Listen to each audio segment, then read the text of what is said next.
The screen is visible to everyone. Yes, sir. Yes, sir.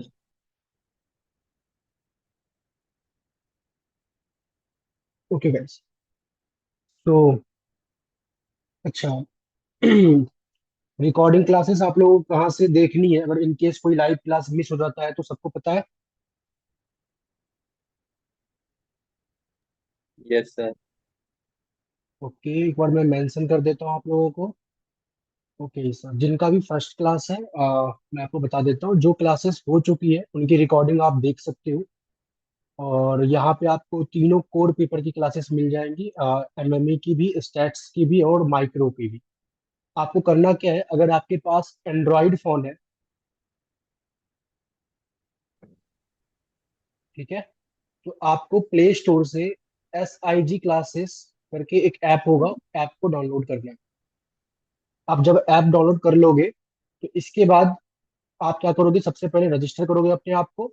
फिर उसके बाद आपको वहां पे एक स्टोर का ऑप्शन दिखेगा। रजिस्टर करने के बाद जब आप ऐप के प्रेफरेंस पे आओगे, डैशबोर्ड पे आओगे, तो वहां पे एक स्टोर का ऑप्शन दिखेगा। आप स्टोर पे क्लिक करोगे, इसके अंदर में आपको एक फोल्डर दिखेगा, जिस फोल्डर में बेसिकली मतलब कई सारे फोल्डर होंगे, आई थिंक अभी 4 फोल्डर होंगे, जिसमें सेमेस्टर थर्ड का कोर्स होगा एंड सेमेस्टर वन का आपका कोर्स दिखेगा, आपका वाला, जिसमें MME1 स्टैट्स एंड माइक्रो करके एक फोल्डर होगा। ठीक है, उस फोल्डर को आपको ओपन करना है। और इस फोल्डर को जब आप ओपन करोगे, वैसे इस फोल्डर के ऊपर आपको 2500 रिफ्लेक्ट हो रहा होगा, बट आपको वो अमाउंट पे नहीं करना। जो वीडियोज है वो अनलॉक है, तो विदाउट पेमेंट भी आप वीडियोज देख सकते हो, सारे मटेरियल्स को देख सकते हो। तो आप डायरेक्टली क्या करोगे, फोल्डर ओपन करोगे, कंटेंट में जाओगे, और वहां पे आपको सारे folder wise folder, stats, MME, micro सब दिख जाएगा। अगर आपके पास iOS फोन है या टैब है, तो आप क्या करोगे, या तो माई इंस्टीट्यूट ऐप डाउनलोड करोगे, या फिर एक क्लास प्लस का ऐप होता है, तो या आप क्लास प्लस ऐप डाउनलोड करोगे। ठीक है, इन दोनों में से कोई भी एक आपको ऐप डाउनलोड करना है।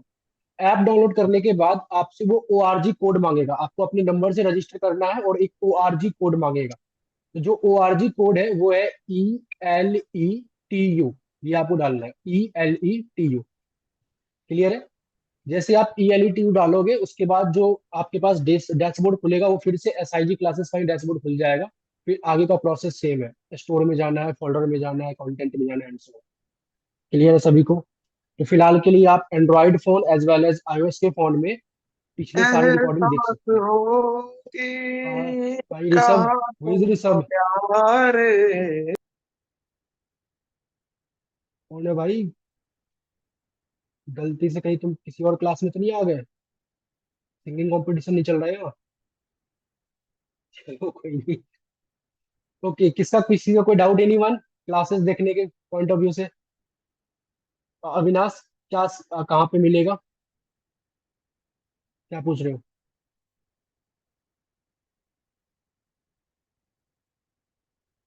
एंड्रॉइड फोन में SIG क्लासेस प्ले स्टोर पे मिल जाएगा, और iOS के फोन में ऐप स्टोर पे मिल जाएगा, माई इंस्टीट्यूट हम लोग क्लास प्लस है। ठीक है, चलिए।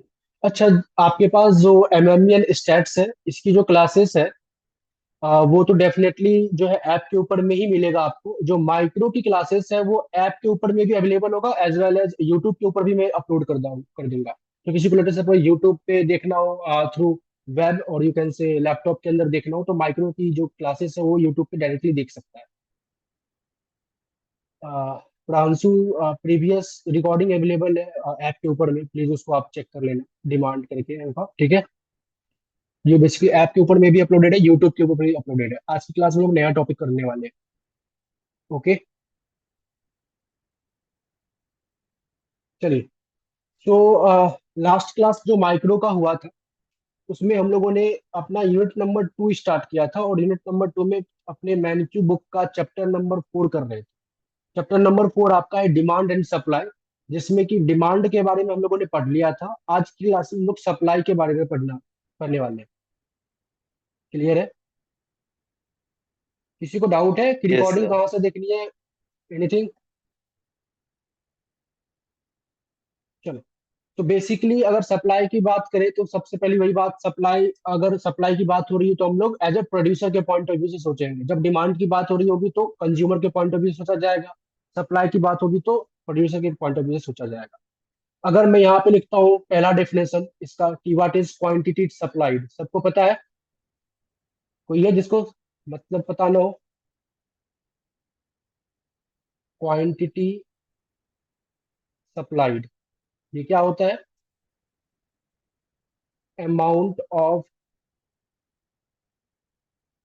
Quantity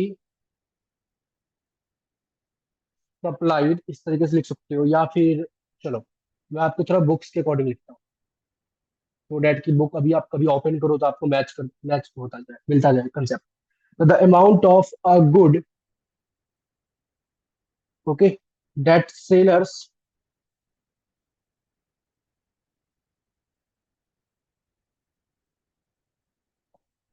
are willing to are willing and able to cell.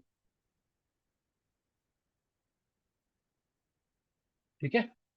तो अमाउंट ऑफ गुड्स, जितने भी नंबर ऑफ क्वांटिटी की अगर मैं बात करूँ तो यूनिट्स के मैं बात करूँ तो यूनिट्स में लेकर चलो, तो जितने भी नंबर ऑफ क्वांटिटी जो है सेलर चाह रहा है बेचना और सक्षम भी है बेचना, उसी को हम लोग बोलते हैं क्वांटिटी सप्लाई। ये सप्लाई नहीं है, सप्लाइड। ओके। इसके बाद सेकेंड डेफिनेशन हमारे पास आता है यहाँ पे, supply schedule. Supply schedule, supply schedule क्या कहता है बेसिकली आपका, अ table that show, a table that shows the relationship between price and quantity supplied. मैं इतना बेसिक से इसलिए पढ़ा रहा हूँ कि आप में से कई सारे ऐसे भी बच्चे होंगे जिनके क्लास 11 12 में माइक्रो नहीं होगा, आप साइंस बैकग्राउंड से होंगे, दैट्स वाई। ठीक है। तो जब हम लोग प्राइस एंड क्वांटिटी सप्लाइड के रिलेशनशिप को एक टेबल के फॉर्म में शो करते हैं तो उसको हम लोग बोलते हैं सप्लाई शेड्यूल। यस करण, क्या डाउट है आपका? सर आपने थिंकिंग लाइक एन इकोनॉमिक्स पढ़ा दिया? नहीं, यूनिट नंबर 1 मैंने नहीं अभी कराया है, वो मैं बाद में कराऊंगा। अगर किसी ओके का सर। इंटरनल है कॉलेज वगैरह में तो मेरे को बोलना, मैं कुछ आपको इंपॉर्टेंट लेक्चर दे दूंगा प्रीवियस ईयर के, सो डेट वो आपको इंटरनल में हेल्प कर देगा।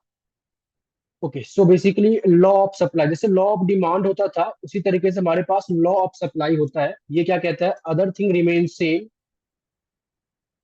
Other thing remain same. ठीक है, other thing remain same, quantity supplied या अमाउंट ऑफ क्वांटिटी सप्लाइड लिख लो, amount of quantity supplied rise when price of that goods will rise and vice versa। ये basically क्या कह रहा है कि अगर किसी पर्टिकुलर गुड्स के लिए अगर मैं लॉ ऑफ सप्लाई की बात करूं तो उस गुड्स की सप्लाई को हम इंक्रीज करेंगे जब उस गुड्स का जो प्राइस है वो इंक्रीज करेगा, एंड वाइस वर्सा। अगर गुड्स के प्राइस फॉल करेगा तो उस गुड्स की सप्लाई को हम फॉल कर देंगे। और अदर थिंग रिमेन सेम, मतलब बाकी जो भी चीजें इकोनॉमी की होगी वो सेम रहेगी और यू कैन से कांस्टेंट रहेगी। क्लियर है? तो लॉ ऑफ डिमांड क्या बोलता था? प्राइस एंड क्वांटिटी डिमांडेड के बीच में इनवर्स रिलेशनशिप। प्राइस बढ़ेगा तो क्वांटिटी डिमांडेड कम करेंगे, प्राइस कम होगा तो क्वांटिटी डिमांडेड बढ़ाएंगे। क्यों करेंगे ये हम लोगों ने पहले क्लास में देख लिया अच्छे तरीके से। लॉ ऑफ सप्लाई क्या कहता है कि there is a direct relationship between price and quantity supplied. अगर प्राइस इंक्रीज करेगा तो उस कमोडिटी का मैं क्वांटिटी को बढ़ाऊंगा बेचना, और प्राइस फॉल करेगा तो उस कमोडिटी की क्वांटिटी को मैं फॉल मतलब कम बेचूंगा। कोई बता सकता है ऐसा क्यों होता है? क्यों डायरेक्ट रिलेशनशिप है प्राइस एंड क्वांटिटी सप्लाइड में? एनीवन?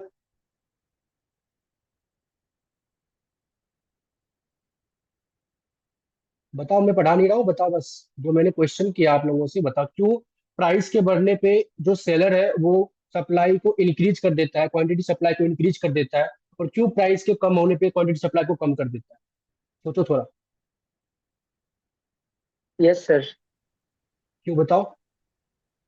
सर सब्स्टिट्यूशन इफेक्ट तो हम इसमें देख सकते हैं कि सर जैसे कि अगर हमारे गुड्स का अगर प्राइस इंक्रीज हुआ, तो सर हम्म। हम इसका प्राइस वो क्या कहते हैं, हम इसकी सप्लाई को इंक्रीज करने के इसलिए सोचेंगे क्योंकि जो अदर गुड जो हम प्रोड्यूस कर रहे थे उससे हम हम्म। शिफ्ट हो जाएंगे इस वाले गुड में, तो हम इसकी सप्लाई ज्यादा इंक्रीज कर देंगे।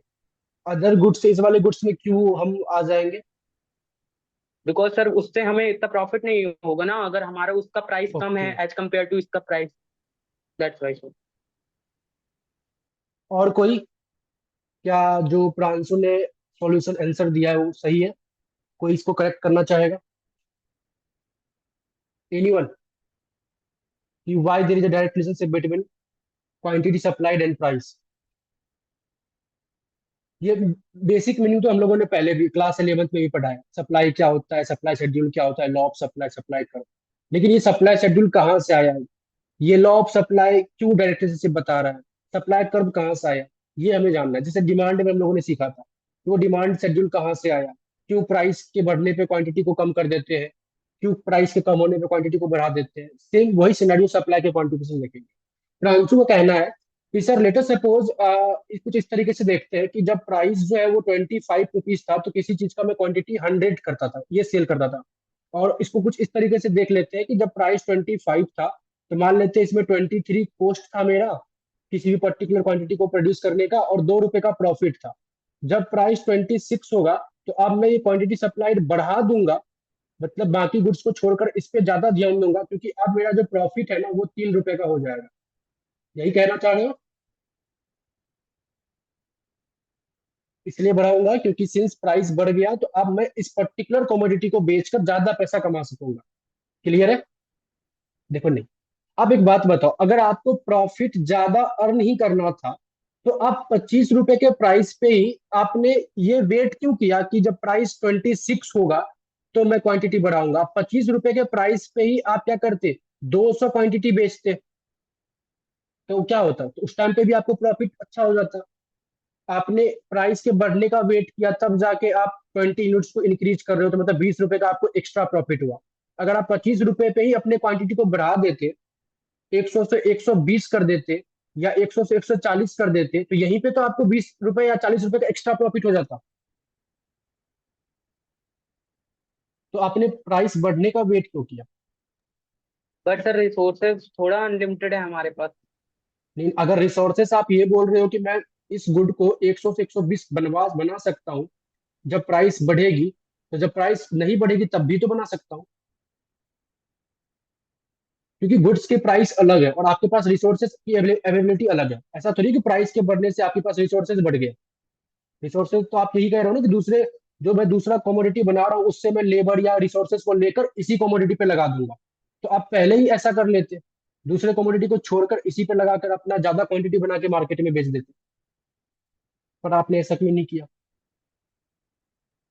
अब हो सकता है आपके डिमांड आपके दिमाग में या बाकी सारे के दिमाग में ये भी आ रहा होगा, सर तो एज ए प्राइस 25 पे ये 200 रुपये, 200 क्वांटिटी बिकना भी तो चाहिए।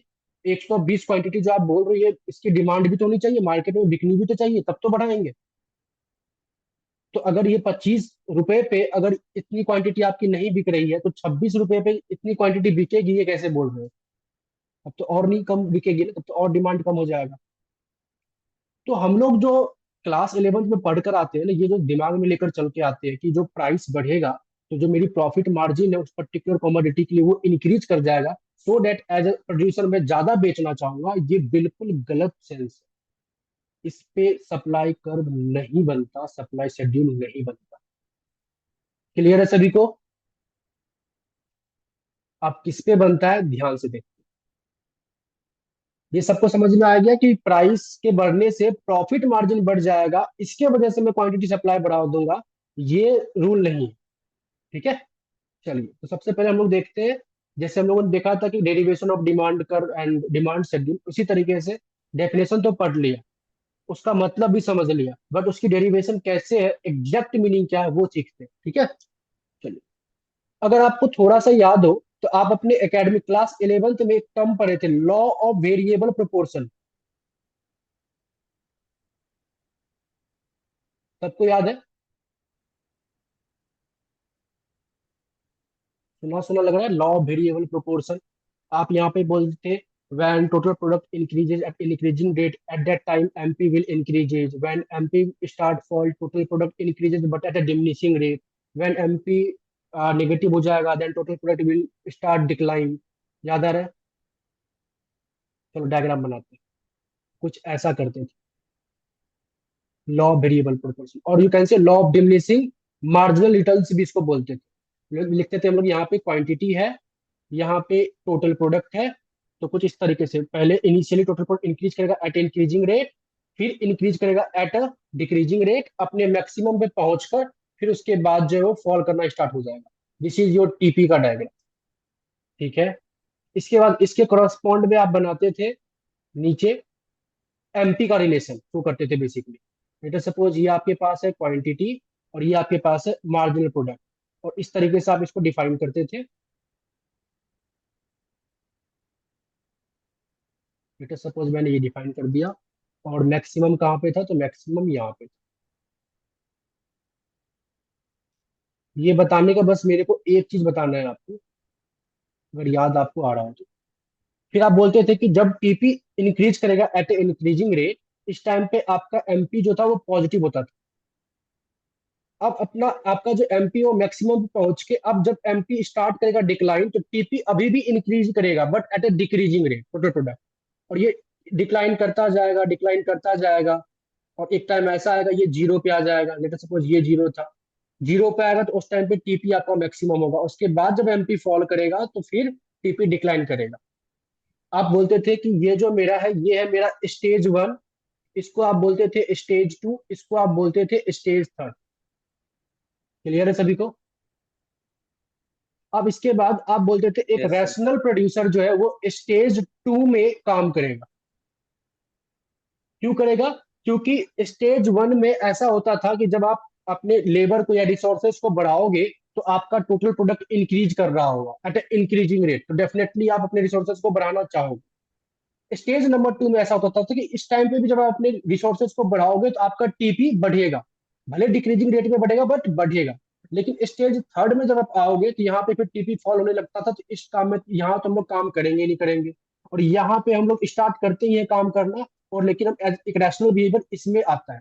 इसकी ज्यादा एक्सप्लेनेशन मैं आपको कराऊंगा वैसे बाद में। बाकी सेकेंड स्टेज में रैशनल प्रोड्यूसर काम करता है, वो आपको याद रिकॉल करना है। यस अविनाश, क्या डाउट नूतन, है? नूतन कहाँ पे है? प्लीज रोहित, वो दी प्लीज सारे अपने अपने म्यूट कर लो। पढ़ने आए हो क्या करने, सब्जी बेचने सर आए एक हो? बार फिर से जैसा विनाश बताओ। एक बार फिर से एक्सप्लेन कर दीजिए।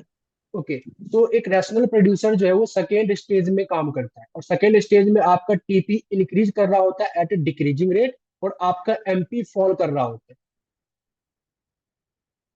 ठीक है, ये आपको क्लास 11th में आपने पढ़ा होगा। बाकी इसकी अच्छे से डिटेल ये ऐसा क्यों होता है वो मैं आपको बाद में बताऊंगा, बट खाली आपको ये रिकॉल करना है कि एक rational producer stage number two में काम करेगा। ठीक है, ओके सर। इसके पीछे का जो आपने क्लास 11th में लॉजिक पढ़ा है वो लॉजिक मैं आपको बता दूंगा। बाकी मैथमेटिकल लॉजिक, जैसे मैं हर चीज में मैथमेटिकल टर्म्स में या फिर एक अच्छे तरीके से प्रूफ करके बताता हूँ, वो प्रूफ करने के लिए मुझे एक नया टॉपिक पढ़ाना पड़ेगा। बट लॉजिक क्या है कि जब आप इसके इस रेंज में बात करोगे स्टेज नंबर थर्ड में, स्टेज नंबर थर्ड में जब प्रोड्यूसर अपने रिसोर्सेज को बढ़ाएगा तो उसकी टीपी फॉल कर रही है, तो आप अपने रिसोर्सेज को नहीं बढ़ाओगे। मतलब ये स्टेज नंबर थर्ड कुछ ऐसा सिनेरियो हो गया कि आप एक्स्ट्रा लेबर को काम पे लेके आओ, आपका टोटल प्रोडक्ट बढ़ने के बजाय और कम होता जा रहा है, तो आप स्टेज थर्ड में तो काम ही नहीं करोगे। जब स्टेज नंबर वन की बात करें तो स्टेज नंबर वन में जब आप लेबर को बढ़ा रहे हो, तो लेटर सपोज लेबर को आप 1 यूनिट बढ़ा रहे हो तो टोटल प्रोडक्ट आपका 5 यूनिट से बढ़ रहा है, तो आप क्या देख रहे हो कि कम रिसोर्सेज लगाकर आपका प्रोडक्ट बहुत ज्यादा बढ़ रहा है। तो आप स्टेज नंबर वन में बहुत अच्छे तरीके से प्रोडक्शन करना करते चलोगे, लेबर को बढ़ाते चलोगे, आगे बढ़ते चलोगे। जब आप स्टेज नंबर टू में पहुंचोगे, स्टेज नंबर टू एक ऐसा स्टेज होता है जहां पे अब लेबर को बढ़ाने से आपका टीपी बढ़ेगा तो सही but at a decreasing rate, उतने तेजी से नहीं बट डिक्रीजिंग रेट। लेकिन सिंस लेबर के बढ़ाने से, रिसोर्सेज के बढ़ाने से आपकी टीपी इंक्रीज कर रही है, तो आप इस टाइम पे भी काम करोगे, अपने लेबर को बढ़ाओगे, क्योंकि आप एक प्रोड्यूसर का मेन मोटिव भी होता है अपने आउटपुट को जितना ज्यादा ज्यादा बना सके, मार्केट में लेके आ सके। क्लियर? तो एक रैशनल बिहेवियर जो है प्रोड्यूसर का, वो स्टेज नंबर 2 में काम करेगा। यहाँ तक सबको क्लियर हो गया?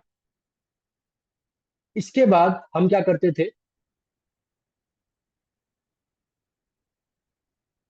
इसलिए अंसल मैं थोड़ा सा आपको बेसिक समझा रहा हूँ अभी। अंसल आप ये समझो कि लॉ वेरिएबल प्रोपोर्शन में ना, जो एक रैशनल बिहेवियर, एक रैशनल प्रोड्यूसर है, वो स्टेज नंबर 2 में काम करेगा, जहां पे एमपी फॉल कर रहा है। बस इतना आपको माइंड में लेके चलना है।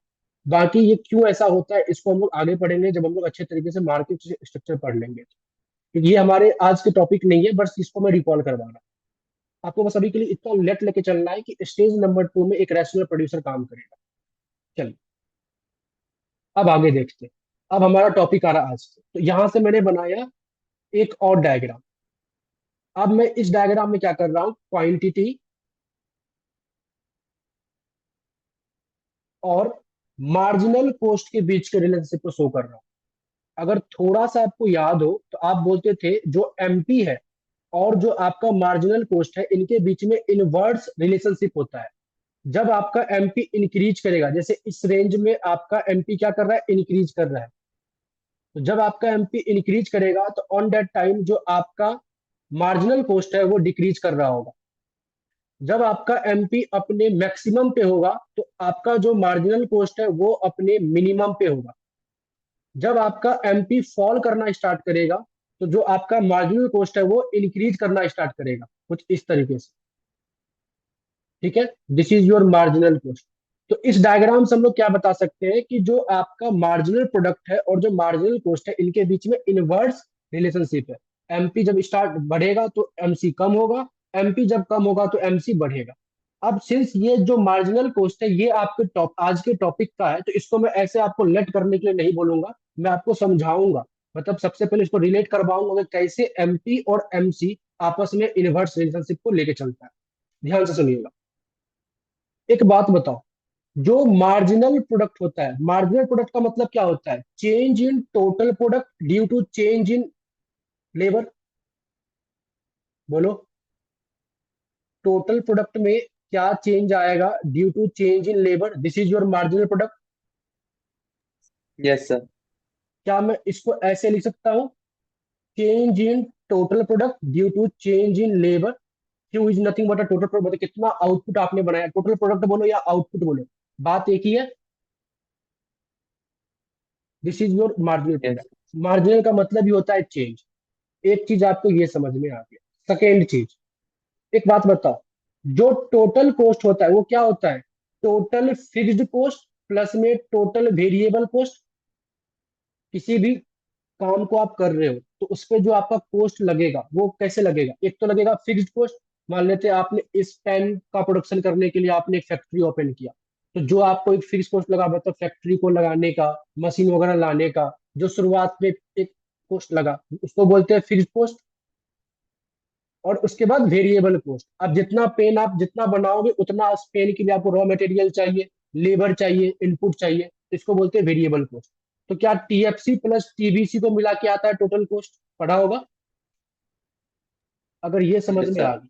ठीक है, अब मुझे एक बात बताओ, टोटल वेरिएबल कॉस्ट अगर मैं ये बोलता हूं कि जो आपका आउटपुट है, जो टोटल आउटपुट है आपका, ये है function of labour and capital where capital is fixed, क्योंकि आपने मान लिया कैपिटल फिक्स्ड है। मतलब जो आपका आउटपुट बन रहा है, ये जो पेन की क्वांटिटी बनेगी, वो किन किन चीजों से बनेगी, तो मतलब बनाने के लिए एक तो लेबर चाहिए और एक तो कैपिटल चाहिए। कैपिटल आपका एक फिक्स्ड है, जो कि पहले जो लग चुका। अब क्या, जितना लेबर आप लगाओगे उतनी आपकी आउटपुट बढ़ेगी। इतना समझ रहे हो? तो output is the function of labour and capital. तो क्या मैं बोल सकता हूँ जो टोटल वेरिएबल कॉस्ट होगा वो कुछ ऐसा होगा कि आप अपने कंपनी में जितना लेबर लोगे रखोगे, उसको उतना वेज रेट दोगे, तो डब्ल्यू इंटू में L, this is your total variable cost. क्योंकि वेरिएबल आपका एक लेबर ही है, वेरिएबल इनपुट एक आपका लेबर ही है, तो लेबर को हम लोग क्या पे करते हैं, वेज रेट, डब्ल्यू इंटू में L, this is your total variable cost. जितना लेबर रहेगा उस पे जितना आप क्या करोगे, वेज पे करोगे। क्लियर है? मार्जिनल कॉस्ट क्या होता है, marginal cost is nothing but change in total cost due to change in output.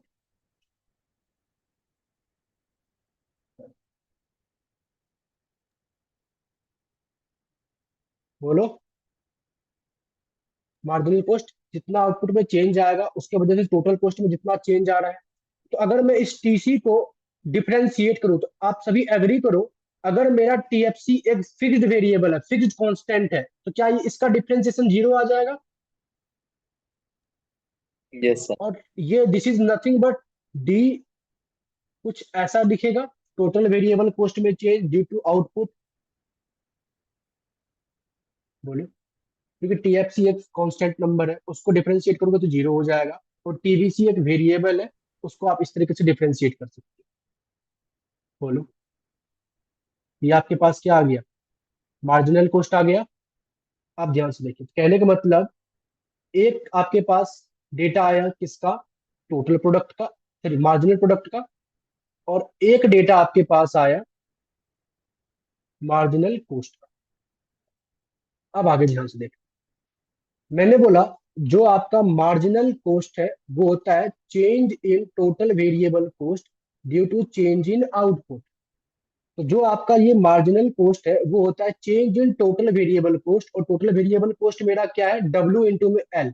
यहाँ से देख लो, अभी लिखा है हम लोगों ने डब्ल्यू इंटू में एल। तो मैंने लिखा है यहाँ पे डब्ल्यू इंटू में एल अपॉन में डी क्यू। क्लियर है? अब मुझे एक बात बताओ, एमसी इज इक्वल, क्या wage rate as a constant की तरह ट्रीट करेंगे? वेज तो हमारे पास गिवन होगा ना कि क्या वेज चल रहा है लेबर का। तो डीएल अपॉन में डी क्यू चलेगा। जब किसी वेरिएबल के साथ कांस्टेंट होता है तो कांस्टेंट बाहर आ जाता है, डिफरेंशिएशन लगता है वेरिएबल के साथ। अब लिखो M C is equal to W. मैंने क्या किया, इस डीएल बाई डी क्यू को रेसिप्रोकल करके लिखता हूँ। क्या मैं इसको ऐसे लिख सकता हूँ? वन अपॉन में डी क्यू बाई डीएल। बोलो। M C yes sir. Is equal to W, जो कि एक गिवन नंबर है, एक वेज आपके पास गिवन है, वन अपॉन में डी क्यू बाई डीएल मेरा क्या है देख लो, एमपी है, change in output due to change in labour. Marginal product ही तो आएगा। तो यहाँ पे मैंने लिख दिया एमपी। अब मेरे को बताओ, क्या आपको marginal cost and marginal product के बीच में इनवर्स रिलेशनशिप दिख रहा है? अब आप एमपी को इंक्रीज करोगे तो क्या एमसी आपका कम होगा? और एमपी को फॉलो करोगे तो एमसी आपका बढ़ेगा। क्लियर है सभी को? Yes sir sir. एक आज बार को आप इसे दोबारा रिवाइज करवा। ठीक है, मैं समझा देता हूं। क्या बता रहा है ये? Inverse relationship between marginal product and marginal cost. मैंने इसको ये बोला कि जो मेरा मार्जिनल कॉस्ट होता है ये होता है change in total variable cost upon में change in output. Total variable cost होता है मतलब वेज इनटू में लेबर। वेज आपके पास गिवन होगा एक कांस्टेंट नंबर, तो उसको आपने बाहर रख दिया, आपके पास क्या बचा? तो चेंज इन लेबर अपॉन में चेंज इन लेबर अपॉन में चेंज इन आउटपुट था, उसको रेसिप्रोकल कर दिया, तो आपके पास डीक्यू बाई डीएल आ गया। और डीक्यू बाई डीएल मतलब चेंज इन आउटपुट अपॉन में चेंज इन लेबर को बोलते हैं हम लोग मार्जिनल प्रोडक्ट। जो कि हमने ऊपर में आपको बताया कि टोटल प्रोडक्ट में चेंज ड्यू टू लेबर, कैसे कैसे लेबर को बढ़ाओगे इससे जो टोटल प्रोडक्ट में चेंज आएगा उसको बोलते हैं मार्जिनल प्रोडक्ट। तो यहां से मेरे पास क्या आ गया? Marginal cost and marginal product के बीच में इनवर्स रिलेशनशिप, क्योंकि आपका जो एमपी है वो डिनोमिनेटर में है। अगर डिनोमिनेटर की वैल्यू बढ़ेगी तो ओवरऑल वैल्यू क्या होगी? कम होगी ना। और डिनोमिनेटर की वैल्यू अगर कम होगी तो ओवरऑल वैल्यू क्या होगी? बढ़ेगी। तो there is inverse relationship between MC and MP. बस आपको इतना जानना था कि एमसी और एमपी के बीच में इनवर्स रिलेशनशिप। बोलो, ओके क्लियर सर। है यहाँ? ठीक है। इसीलिए मैं बोल रहा था, ये डायग्राम मैंने बनाया था कि जो आपका एमपी जब बढ़ेगा तो एमसी फॉल करेगा, और एमपी जब कमेगा फॉल करेगा तो एमसी आपका इंक्रीज करेगा। और आपने लॉ वेरिएबल प्रोपोर्शन में बोला कि जो आप एक प्रोड्यूसर जो है वो सेकेंड स्टेज में काम करेगा। तो क्या मैं बोल सकता हूँ कि एक प्रोड्यूसर के लिए जो मार्जिनल कॉस्ट होगा वो ये सेकेंड स्टेज वाला होगा, राइजिंग सेक्शन ऑफ एमसी, ये स्टेज वाला होगा। बोलो। Yes sir. तो मैंने बोला कि एक प्रोड्यूसर है जिसका ये मार्जिनल कॉस्ट है। अब मैं इसको ड्रॉ कर रहा हूँ। चलो, मैंने बोला कि एक प्रोड्यूसर है। बस इस लाइन को लिखने के लिए मैंने इतनी आपको बातें बताई कि लेट अस सपोज एक प्रोड्यूसर है, ये रहा क्वांटिटी, और उस प्रोड्यूसर का ये रहा मार्जिनल कॉस्ट। और प्रोड्यूसर जो है सिंस सेकेंड स्टेज में काम करता है, और सेकेंड स्टेज में जो मार्जिनल कॉस्ट है वो अपवार्ड स्लोपिंग होता है, मतलब इंक्रीज करने वाला होता है। अब मैं इसको ना थोड़ा लिखना चाहता हूँ, ध्यान से देखो। मैंने बोला कि ये प्रोड्यूसर जो था, जब एक यूनिट ऑफ आउटपुट बनाता था, फर्स्ट यूनिट ऑफ आउटपुट जब बनाता था, तो इसको जो कॉस्ट पड़ता था वो पड़ता था लेटर सपोज 20 रुपीज का। जब वो दो यूनिट ऑफ आउटपुट बनाना चालू किया, सेकेंड यूनिट ऑफ आउटपुट, तो इसको जो कॉस्ट पड़ने लगा वो पड़ने लगा लेटर सपोज 20 से 30 का। जब वो तीसरे यूनिट ऑफ आउटपुट को बनाता है, तो जो एक्स्ट्रा तीसरा यूनिट उसने बनाया है, अच्छा मार्जिनल कॉस्ट मतलब ये जो बेसिकली पहले यूनिट के लिए आपको 20 रुपए खर्च लगे, जब आपने एक्स्ट्रा सेकेंड यूनिट बनाया तो आपको एक्स्ट्रा 30 रुपए लगे, उसकी कॉस्ट है 30 रुपए। मार्जिनल कॉस्ट मतलब each and every successive unit का कॉस्ट, इस बात को ध्यान रखना। तो जब आप पहला यूनिट बनाते थे तो आपको 20 रुपए का कॉस्ट पड़ता था, दूसरा यूनिट आपने बनाने लगा तो आपको दूसरे यूनिट बनाने का कॉस्ट है 30 रुपए। जब आप तीसरा यूनिट बना रहे हो, अगर इस पे आप पुट करोगे, तो तीसरे यूनिट ऑफ क्वांटिटी को बनाने का जो कॉस्ट है वो है आपके लिए 40 रुपए। जब आप फोर्थ यूनिट ऑफ क्वांटिटी बनाओगे तो इसका जो कॉस्ट है वो है आपके लिए लेटर सपोज 50 रुपए, कुछ इस तरीके से आपके पास गिवन है। ठीक है। अब मेरे को ये बताओ, आप क्या कर रहे हो, मार्केट में आए, ठीक है, आप एक प्रोड्यूसर हो, लेटर सपोज आपने ये पेन बनाया और इस पेन बनाने के जो कॉस्ट पड़ा आपको ये पड़ा, एक पेन बनाने का 20 रुपए। दो पेन बनाते हो तो दूसरे पेन के लिए आपको एक्स्ट्रा 30 रुपए कॉस्ट पड़ेगा। तीन पेन बनाओगे तो तीसरे पेन के लिए आपको एक्स्ट्रा 40 रुपए कॉस्ट पड़ेगा, कुछ इस तरीके से। अब मुझे बताओ, ये रहा प्राइस और ये रहा क्वांटिटी। मार्केट में जो प्राइस है वो है लेटर सपोज 30 रुपए। इस पेन का जो मार्केट में प्राइस है वो है 30 रुपए। तो मतलब अगर आप इस पेन को बनाकर एज ए प्रोड्यूसर मार्केट में आते हो तो एक पेन बेचोगे तो आपको 30 रुपए मिलेगा। बताओ एक पेन को बनाने के लिए कितना खर्च पड़ा आपको, 20 रुपए। क्या आप इस यस सर। पहले पेन को बनाकर मार्केट में लेके आना चाहोगे? यस, क्योंकि आपको कॉस्ट पड़ रहा है 20 रुपए का, आपको मार्केट में लेके आओगे आपको 30 रुपए मिलेंगे।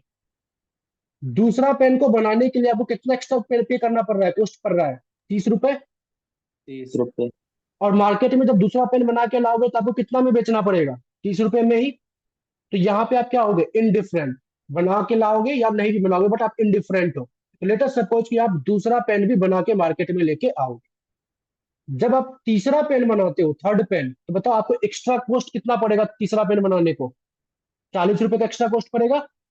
तीसरा पेन जब बेचने आओगे तो आपको मार्केट में कितना प्राइस मिल रहा है, 30 रुपए। क्या आप थर्ड वाला पेन बनाओगे?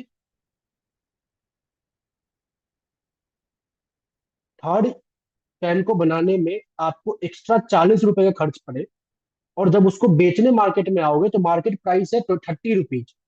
तो क्या आप तीसरा यूनिट ऑफ पेन को बनाओगे? सिंपल क्वेश्चन, बोलो। नहीं बनाओगे ना। तो कहने का मतलब क्या है, जब मार्केट में प्राइस 30 था तो मैक्सिमम मैं पहला पेन तो बनाऊंगा और दूसरा पेन में इंडिफरेंट हूँ, जैसे सपोज दूसरा में बनाऊंगा। तो मैंने दो क्वांटिटी बनाई, मार्केट में प्राइस हो गया 40, ठीक है, पेन का प्राइस इंक्रीज होके हो गया 40। आप ध्यान से देखो, जब प्राइस इंक्रीज होकर 40 हो गया तो पहला पेन को बनाने के लिए कॉस्ट पड़ रहा था आपको 20 रुपए का, मार्केट में बिकेगा 40 रुपए में, फायदा हो रहा है, पक्का बनाओगे। दूसरा पेन को बनाने के कॉस्ट पड़ रहा था 30 रुपए, मार्केट में बिकेगा ये 40 रुपए में, दूसरा भी बनाओगे। तीसरा पेन का कॉस्ट पड़ रहा है बनाने का 40 रुपए, मार्केट में बिकेगा भी 40 रुपए में, यहाँ आप इंडिफरेंट हो गए, लेट सपोज आप तीसरा भी बना दोगे। लेकिन जब आप फोर्थ पे जाओगे तो चौथा पेन बनाने का आपको एक्स्ट्रा कॉस्ट पड़ेगा 50 रुपए, और मार्केट में जाओगे बेचने के लिए तो मात्र वो 40 में ही बिकेगा। तो क्या चौथा बनाओगे? नहीं बनाओगे। तो when no price sir. Will 40, तो आप मैक्सिमम 3 यूनिट बनाओगे। जब प्राइस 50 हो जाएगा तो आप 4 यूनिट तक बना लोगे। मान लेते हो प्राइस मार्केट में 20 ही रहता, तो प्राइस जब मार्केट में 20 रहता तो पहला पेन बनाने का कॉस्ट भी आपको 20 पड़ रहा है, आपको मार्केट में बिकेगा भी 20 में, तो आप पहले पेन के लिए इंडिफरेंट हो। लेटर सपोज पहला पेन आप बना के मार्केट में आ जाओगे, क्या एक दूसरे के लिए बनाओ जाओगे आप? क्या दूसरा नो सर। बनाओगे? नहीं बनाओगे ना। तो व्हेन प्राइस इज 20, तो आपने क्या किया, सिर्फ एक ही यूनिट बनाया। तो ये क्या कह रहा है, जब प्राइस 20 रुपए था तो आप एक यूनिट पेन को बना रहे थे, क्योंकि आपका एक यूनिट के पेन का कॉस्ट निकल रहा, तो आप बेच रहे थे। जब प्राइस 20 से 30 हुआ, तो अब जो है आप 2 यूनिट पेन तक बनाने का कॉस्ट आपका निकलेगा। तो जैसे जैसे प्राइस इंक्रीज कर रहा है, तो वैसे वैसे एज ए प्रोड्यूसर मेरा कॉस्ट रिकवर हो रहा है, और मैं अपने क्वांटिटी को बढ़ा रहा हूँ। मैं प्रॉफिट की वजह से नहीं बढ़ा रहा हूँ, मैं सक्षम हो पा रहा हूँ। जब मैं अगर प्राइस 20 रहता, तो उस टाइम पे मैं 3 पेन नहीं बेचता, क्योंकि मेरी कॉस्ट ज्यादा है। तो जैसे जैसे प्राइस इंक्रीज होता है, वैसे वैसे मैं अपने मार्जिनल कॉस्ट को कवर कर पाऊंगा और अपने क्वांटिटी को बढ़ाऊंगा। तो ये रीजन होता है प्राइस के बढ़ने से। एक सेलर जो क्वांटिटी अपना बढ़ा रहा होता है, वो इसलिए बढ़ा रहा होता है क्योंकि each and every excessive unit बनाने का जो कॉस्ट पड़ रहा है, वो कॉस्ट उसको कवर हो पा रहा होता है। इसीलिए आपने एक चीज देखा होगा, एक चीज सुना होगा कि जब आप क्लास 11 में पढ़ रहे होंगे, तो जो सप्लाई कर्व होता है, supply curve is nothing but a rising section of MC. सुना है? ये जो आपके पास आया, this is nothing but a supply schedule. Supply schedule. अब इसी चीज को जब आप ड्रॉ कर दोगे, ठीक है, जब इसी चीज को आप ड्रॉ करोगे अच्छे तरीके से, लेट अस सपोज आपने ये रखा क्वांटिटी, ये रखा आपने प्राइस। ठीक है, जब प्राइस आपके पास 20 था, तो आप क्या कर रहे थे? पहला यूनिट को बेच रहे थे, तो आप इस पॉइंट पे थे। जब प्राइस आपका लेटर सपोज 30 था, तो आप सेकेंड यूनिट बना रहे थे, तो आप इस पॉइंट पे थे। जब प्राइस आपका 40 था, तो आप थर्ड यूनिट तक बना रहे थे, आप इस पॉइंट पे थे। जब प्राइस आपका 50 हुआ, तो आप फोर्थ यूनिट बना रहे हो, लेटर सपोज आप इस पॉइंट पे हो। और इन सबको मिलाकर जो आप डायग्राम बनाओ, लेटर सपोज मैंने एक स्ट्रेट लाइन में बनाता हूँ, ये पॉइंट है, ये पॉइंट है। तो ये जो बनेगा, ये बनेगा आपका क्या? सप्लाई कर। और इसको और इस वाले डायग्राम को जब आप मैच करोगे, तो ये दोनों आपस में सेम ही है। ठीक है, यहाँ पे मैंने बस कर्वेचर बना दिया एमसी का, इसको स्ट्रेट लाइन भी आप बना सकते हो, बस समझाने के लिए मैं बता रहा हूँ। तो rising section of MC is nothing but a supply. Clear है सभी को? एनीवन? कोई डाउट यहाँ तक? आप समझ में आया क्यों प्राइस के बढ़ने से क्वांटिटी हम लोग बढ़ाते हैं? क्योंकि ईच एंड एवरी यूनिट का जो एक्स्ट्रा मार्जिनल कॉस्ट होता है, वो कवर होता है। यस करण, क्या डाउट है बताओ?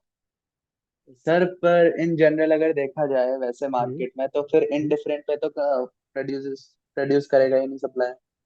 करेगा, क्यों नहीं करेगा? क्योंकि आपका जो कॉस्ट होता है, आपने पढ़ा होगा, cost has a two component, induced cost और एक होता है आपके पास एक्सप्लिसिट कॉस्ट।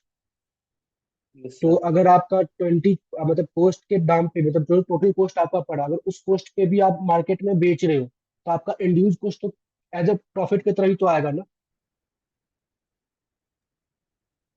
एक कॉस्ट यस होता सर। है जो कि हम पे कर रहे होते हैं, पैसा जा रहा है, बाहर को दे रहे होते हैं। एक कॉस्ट होता है जो हम इंड्यूस्ड कॉस्ट के फॉर्म में लेके चलते हैं, मतलब हमने जो मेहनत किया इस पेन के ऊपर, तो मेरे को जो सैलरी मिलेगा, उसको भी एज ए कॉस्ट की तरह ट्रीट किया जाता है, जिसको बोलते हैं इंड्यूस्ड। तो वो तो मिल रहा है। इसीलिए हम बोलते हैं यस जब sir. MC is equal to price हो, तो ऑन दैट टाइम भी आप एक नॉर्मल प्रॉफिट अर्न कर रहे होते हैं। वो आगे सीखोगे आप। Sir doubt. यस बोलो प्रांशु।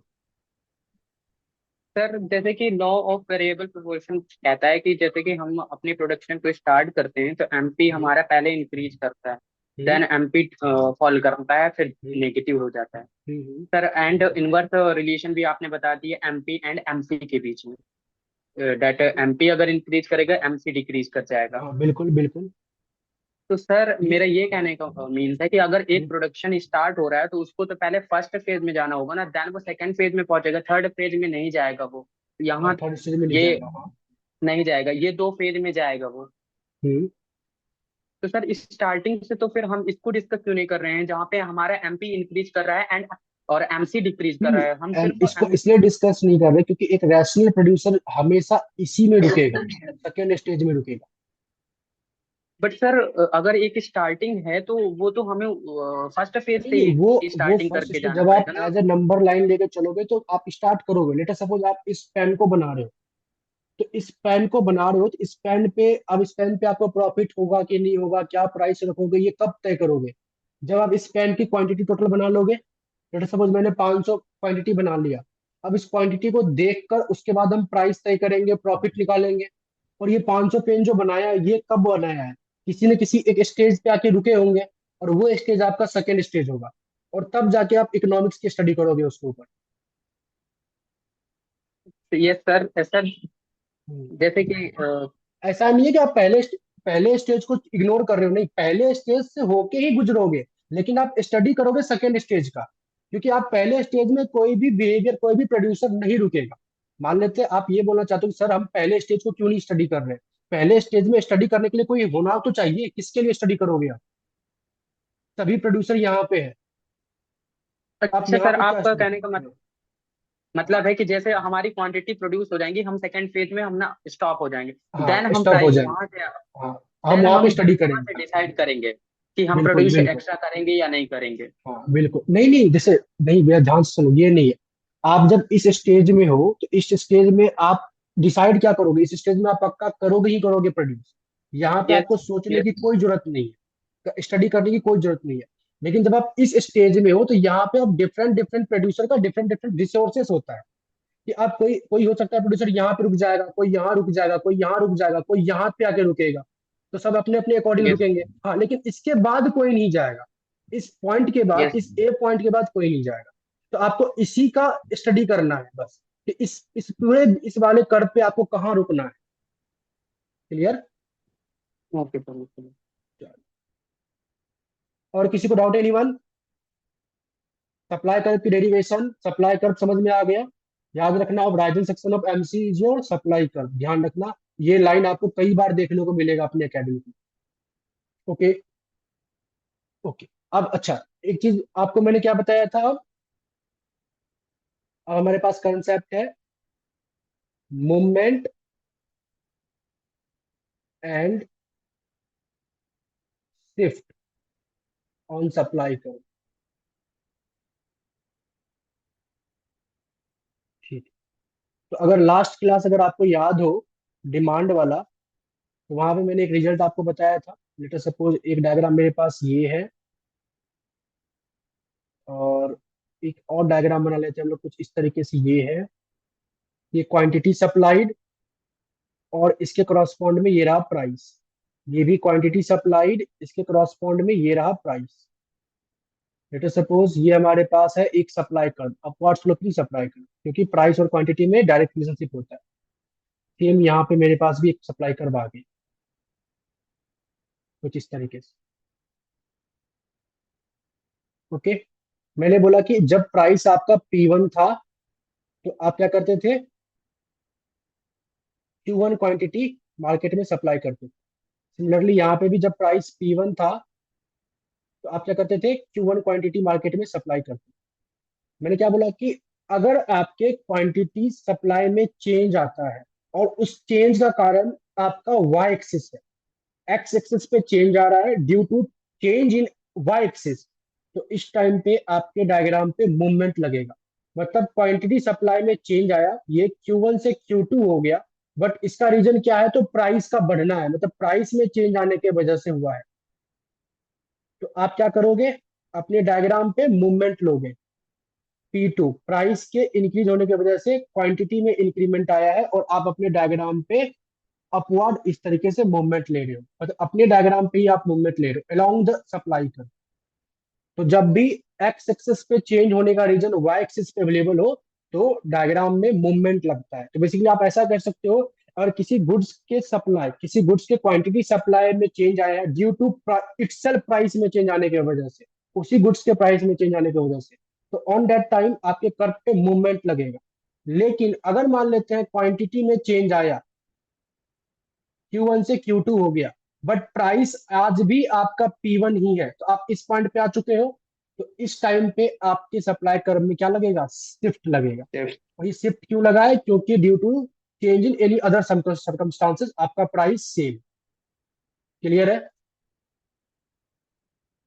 Yes sir. इसलिए लेटर सपोज टेक्नोलॉजी में एडवांसमेंट हो जाएगा, इनपुट का प्राइस फॉल हो जाएगा, तो इन सब से क्या होगा? आपका सप्लाई बढ़ जाएगा ना। एडवांसमेंट टेक्नोलॉजी का मतलब आप कम टेक्नोलॉजी यूज करके ज्यादा सामान बना सकते हो, तो इससे भी सप्लाई बढ़ गया। क्या इसमें प्राइस का कोई चेंज आया था? नहीं आया। मान लेते हैं इनपुट के प्राइस फॉल हो गए, इनपुट के प्राइस फॉल हो गए, तो आपका कॉस्ट ऑफ प्रोडक्शन कम हो गया, तो आप ज्यादा प्रोडक्शन कर रहे हो, क्या इससे उसका प्राइस में कोई मतलब आ रहा है? जो गुड्स की बात कर रहे हो, नहीं।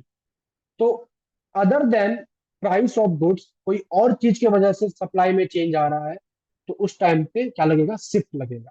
और प्राइस उस गुड के खुद के प्राइस की वजह से चेंज आ रहा है तो सप्लाई कर्व में आपका मूवमेंट लगेगा। क्लियर है, मूवमेंट और शिफ्ट? Yes sir. ठीक है, चलिए, अगर आपको ये समझ में आ गया तो next we have demand and supply together. Demand and supply together, इन दोनों को एक साथ देखते हैं। अब मतलब समझते हैं कि क्या हम लोगों ने सीखा है अभी तक।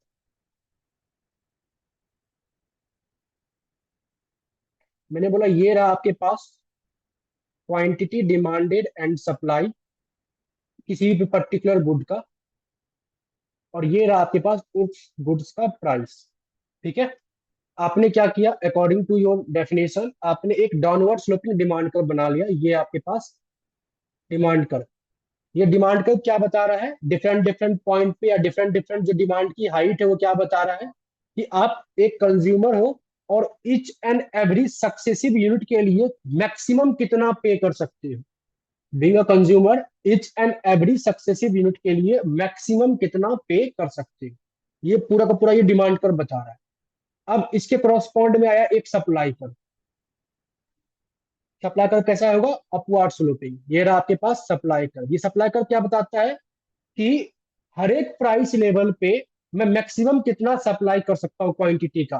सिंस जैसे जैसे प्राइस बढ़ेगा तो मेरी कॉस्ट क्या होगी, कवर होगी, और कितना मैं सप्लाई कर सकता हूँ क्वांटिटी का। तो लेट अस सपोज मैं बोलता हूँ कि एक प्राइस P1 है और इस पे डिमांड आया Q1। ये पॉइंट देखो क्या बता रहा है, ये जो पॉइंट है जहां पे डिमांड एंड सप्लाई आपस में इंटरसेक्ट कर रहे हैं, वो पॉइंट क्या बता रहा है आपको कि एज अ कंज्यूमर आप गिवन प्राइस पे, एज अ कंज्यूमर आप गिवन प्राइस पे मैक्सिमम कितना पे कर सकते हो, सॉरी मैक्सिमम कितनी क्वांटिटी ले सकते हो, या इस तरीके से ले लो आप Q1। तो एज अ कंज्यूमर Q1 के लिए मैक्सिमम कितना पे कर सकते हो, आप ऐसे भी इसको सोच सकते हो। As a consumer Q1 quantity के लिए आप मैक्सिमम कितना पे कर सकते हो, जो कि है P1। और ये सप्लाई पे ये पॉइंट क्या बताएगा, एज ए सप्लायर आप P1 प्राइस पे कितनी क्वांटिटी सप्लाई कर सकते हो। तो जहां पे डिमांड मतलब कंज्यूमर का सर्कमस्टांसेस और सप्लाई प्रोड्यूसर का सर्कमस्टांसेस आपस में मैच करेंगे, इस पॉइंट को हम लोग बोलते हैं इक्विलिब्रियम। ये वो पॉइंट है जहां पे कंज्यूमर मैक्सिमम जितना पे कर सकता है किसी भी पर्टिकुलर क्वांटिटी के लिए वो, और सप्लायर किसी गिवन प्राइस पे कितना क्वांटिटी दे सकता है वो आपस में इक्वेट हो चुका है। तो इस टाइम पे जितना इस Q1 के लिए सप्लायर जो है प्राइस लेना चाहता है, और जितना इस Q1 के लिए डिमांड जो है मतलब कंज्यूमर जो है वो प्राइस पे करना चाहता है, वो आपस में इक्वेट हो गया। तो इस पॉइंट को हम लोग बोलते हैं इक्विलिब्रियम पॉइंट। किसी को डाउट, एनीवन? और ये आपके पास होगा equilibrium quantity and equilibrium price. Clear? तो जहां पे डिमांड एंड सप्लाई आपस यस। में इंटरसेक्ट करेंगे, वहां से क्या हो जाएगा, हमारे पास इक्विलिब्रियम क्वांटिटी आएगी। अब इसी डायग्राम में कुछ चीजें मैं समझाता हूँ। लेट अस सपोज किसी वजह से डिमांड बढ़ जाता है इकोनॉमी में, किसी भी वजह से लोगों को ये सामान ज्यादा चाहिए, डिमांड D1 से D' हो जाता है, बताओ क्या होगा। अब इक्विलिब्रियम यहाँ पे आएगा। ठीक है, तो due to increase in demand आपकी इकोनॉमी में क्या सब हुआ है, क्वांटिटी बढ़ा है एज वेल एज प्राइस बढ़ा है। तो इससे क्या बोलते हैं, अगर किसी भी पर्टिकुलर चीज का प्राइस बढ़ रहा है, या इस तरीके से बोल दो, अगर किसी पर्टिकुलर चीज का डिमांड बढ़ रहा है तो उसका प्राइस भी क्या हो जाएगा, बढ़ जाएगा। क्योंकि अब इक्विलिब्रियम आप इस पॉइंट पे लेके आ रहे हैं। मान लेते किसी भी वजह से, मान लेते मार्केट में डिमांड क्या हो, कुछ ऐसा हो जाता, मान लेते लोगों को ये सामान अब पसंद नहीं आ रहा है, तो क्या आप एग्री करो तो ये आपका इक्विलिब्रियम पॉइंट आता। तो सिंस आपने डिमांड कम कर दिया, उस सामान को लेना कम कर दिया, तो मार्केट में ऑटोमेटिकली क्या हो गया, उस सामान की प्राइस कम हो प्राइस गई। कम होगी। या P3 लिखना, किसी वजह से मान लेते हैं मार्केट में आप क्या होता कि लेट अस सपोज सप्लाई बढ़ जाता। सप्लाई बढ़ जाता कहने का मतलब कि आप जो है कुछ इस तरीके से, लेट अस सपोज ये रहा सप्लाई बढ़ जाना S1। पहले इक्विलिब्रियम क्या था, इक्विलिब्रियम पॉइंट ये था, अगर आप सभी एग्री करो ये था इक्विलिब्रियम पॉइंट। सप्लाई बढ़ने के बाद इक्विलिब्रियम पॉइंट मेरा कौन सा होगा, ये होगा। तो सप्लाई बढ़ने से क्या होता है, प्राइस क्या होता है, फॉल हो जाता है। तो जब फॉल हो डिमांड गया। मार्केट में बढ़ेगा तो प्राइस इंक्रीज करेगा, डिमांड कम होगा तो प्राइस फॉल करेगा। सप्लाई बढ़ेगा तो प्राइस कम होगा, सप्लाई कम होगा तो प्राइस बढ़ेगा। ये आप डायग्राम बनाकर देख सकते हो कि कहाँ पे इक्विलिब्रियम पॉइंट आएगा, ये आप चेक कर सकते हो। किसी को डाउट, एनीवन, बोलो। सबको क्लियर है?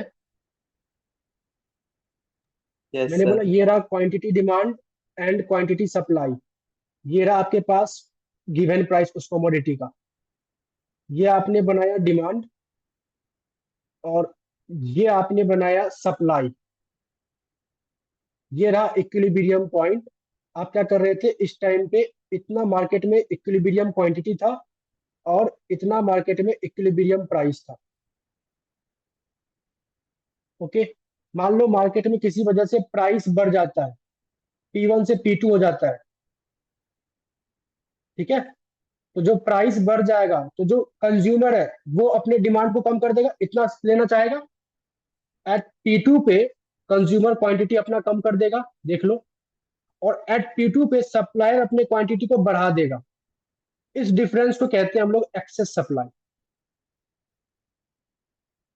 ऐसा क्यों होगा, क्योंकि एट P2 जब प्राइस इंक्रीज कर जाएगी तो जो कंज्यूमर है वो क्या करेगा, डिमांड को कम कर देगा, इसलिए क्योंकि उसकी रिजर्वेशन प्राइस मैच नहीं करेगी, ठीक है। लेकिन जब प्राइस बढ़ जाएगी तो सिंस सप्लायर का जो मार्जिनल कॉस्ट है वो ज्यादा कवर हो सकता है, तो वो अपने क्वांटिटी को बढ़ाने की कोशिश करेगा। तो इस टाइम पे जो कंज्यूमर है वो इतना सामान लेना चाहता है, लेटर सपोज वो ये Q0 लेना चाहता है, और जो सप्लायर है वो QS सप्लाई करना चाहता है। तो इसके बीच का जो डिफरेंस है इसको हम लोग बोलते हैं एक्सेस सप्लाई। तो जब प्राइस बढ़ जाएगा आपकी इकोनॉमी में तो there is a excess supply, इस बात को ध्यान रखें। मार्केट में एक्सेस सप्लाई आ जाएगा। अगर मारते आपके इकोनॉमी में क्या हो गया, प्राइस फॉल हो गया, P0 हो गया। जब प्राइस फॉल होगा तो कम प्राइस पे कंज्यूमर क्या करेगा, ज्यादा सामान परचेज करना चाहेगा, ज्यादा डिमांड। यस सर, और एक्सेस डिमांड। सप्लायर कम देना चाहेगा। इसको बोलते हैं हम लोग एक्सेस डिमांड। क्लियर है यहाँ तक? Yes sir. ओके, सभी को क्लियर है, बोलो। ठीक है, तो यहाँ पे आपने अपना बेसिक पढ़ा, क्या पढ़ा बेसिक, तो डिमांड एंड सप्लाई। डिमांड क्या होता है, डायग्राम उसका कैसे बनता है, क्या मतलब है उसका। डिमांड जब भी बात करते हैं तो कंज्यूमर के पॉइंट ऑफ व्यू से देखते हैं, सोचते हैं। सप्लाई जब भी बात करते हैं तो हम लोग एज ए प्रोड्यूसर के पॉइंट ऑफ व्यू से सोचते हैं। क्लियर? यहाँ पे आपका चैप्टर नंबर 4 मैनक्यू का खत्म होता है। अब हम लोग स्टार्ट करने वाले हैं अपने मैनक्यू का चैप्टर नंबर 5। Chapter number 5 मैनक्यू। अब जो ये चैप्टर नंबर 5 है इसमें आपको पढ़ना है इलास्टिसिटी के बारे में, elasticity of demand and elasticity of supply के बारे में। सबसे पहले हम लोग पढ़ेंगे किसके बारे में, तो इलास्टिसिटी ऑफ डिमांड के बारे में। इलास्टिसिटी ऑफ डिमांड कहने का मतलब क्या है, कि जब प्राइस में चेंज आने की वजह से जो डिमांड में चेंज आएगा, या इनकम में चेंज आने की वजह से जो डिमांड में चेंज आएगा। तो ये तो समझ में आ गया कि प्राइस के बढ़ने से डिमांड कम करोगे या प्राइस के कम होने से डिमांड बढ़ाओगे, बट वो कितने से कम करोगे कितने से बढ़ाओगे वो बताएगा इलास्टिसिटी ऑफ डिमांड। क्लियर? अब जो इलास्टिसिटी ऑफ डिमांड है ये, इसके 3 टाइप्स है, मतलब 3 तरीके से हम लोग इसको पढ़ सकते हैं। ध्यान से देखो कैसे, इलास्टिसिटी ऑफ डिमांड के 3 टाइप्स। ये आपने पढ़ा होगा क्लास बेसिकली 11th में। तो 3 टाइप्स कहने का मतलब है कि इलास्टिसिटी ऑफ डिमांड को हम लोग 3 डिफरेंट मेथड से मेजर करते हैं। एक होता है हमारे पास price elasticity of demand, price elasticity of demand. एक होता है हमारे पास income elasticity of demand, income elasticity of demand. और एक होता है हमारे पास क्या, तो basically cross price elasticity of demand, cross price elasticity of demand. Last class जो हम लोगों ने पढ़ा था डिमांड के बारे में, पेपर में क्या उससे कुछ क्वेश्चन आएगा? नहीं आएगा। अभी जो सप्लाई के बारे में जितना हम लोगों ने पढ़ा, क्या पेपर में उससे कोई डायरेक्ट क्वेश्चन आएगा? नहीं आएगा। वो बस आपने कंसेप्ट सीखा, डिमांड क्या है, सप्लाई क्या है। पेपर में अगर क्वेश्चन आएगा तो इलास्टिसिटी ऑफ डिमांड से। अब इलास्टिसिटी ऑफ डिमांड से भी कहां से क्वेश्चन आएगा वो भी मैं आपको समझाता हूँ, ध्यान से देखिएगा। अब जो ये प्राइस इलास्टिसिटी ऑफ डिमांड है, कोई बताएगा what is the meaning of price elasticity of demand?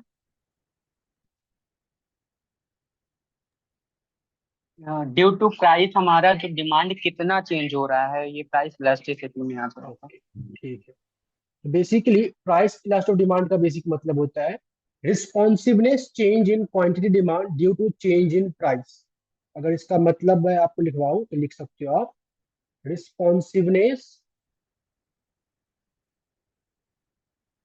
Change in quantity demand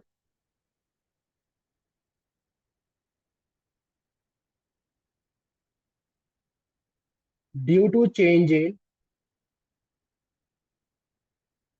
price. Price के चेंज होने की वजह से जो क्वांटिटी डिमांड में चेंज आएगा उसका रिस्पॉन्स, किस रिस्पॉन्स मतलब कितने से चेंज आएगा, वो बेसिकली बताया। अब ये जो प्राइस इलास्टिसिटी ऑफ डिमांड है, इसको भी सॉल्व करने के डिफरेंट डिफरेंट मेथड्स है। क्या सब मेथड है? अगर थोड़ा सा क्लास 11th याद हो तो एक है हमारे पास परसेंटेज मेथड। इस मेथड को आप प्रपोर्शन मेथड भी बोलते हो,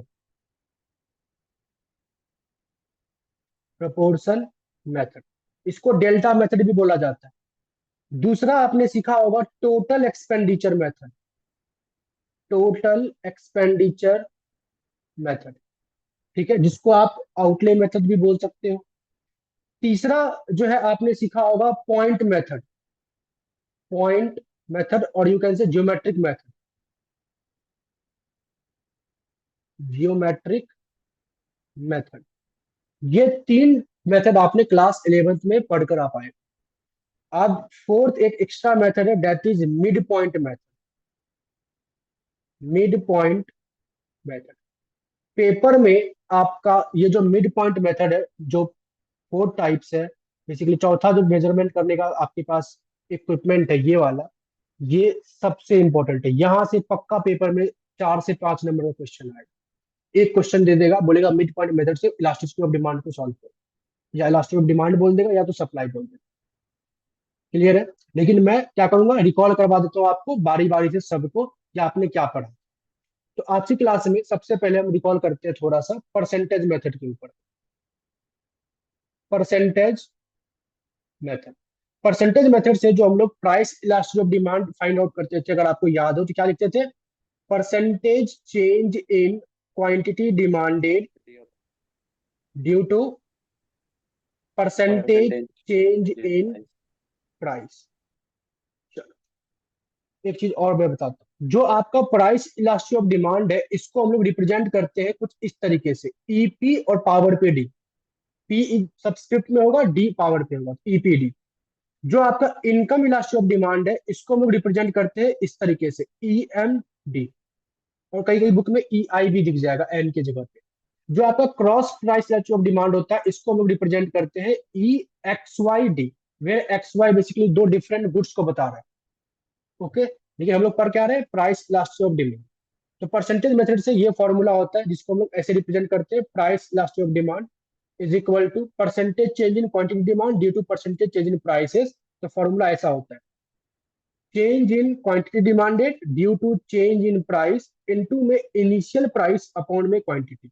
और सिंस ये हमेशा आपको एक नेगेटिव वैल्यू देगा, तो इलास्टिसिटी को मेजर करने के लिए हम लोग बाहर एक माइनस लगा के चल रहे होते हैं अपने मन से, सो दैट की लॉ ऑफ डिमांड जो है हमारे गुड्स पे एग्जिस्ट करे।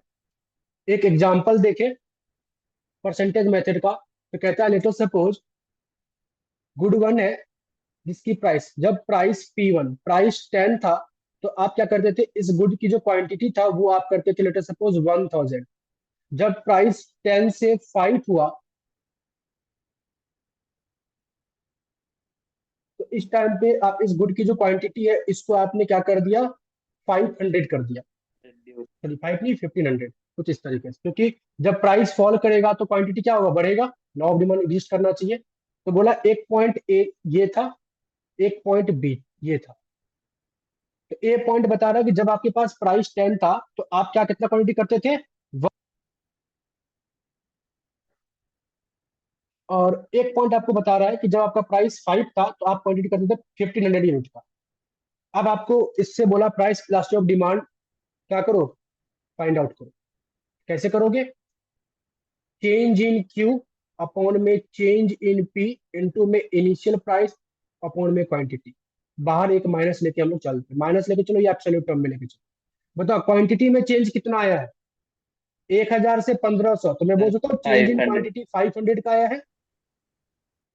प्राइस में कितना चेंज आया है, 10 से 5 पे आ गए तो प्राइस में -5 का चेंज आया है। -5 का। इनिशियल प्राइस कितना था आपका, इनिशियल प्राइस था 10। इनिशियल क्वांटिटी कितना था, इनिशियल क्वांटिटी था 1000। 1000।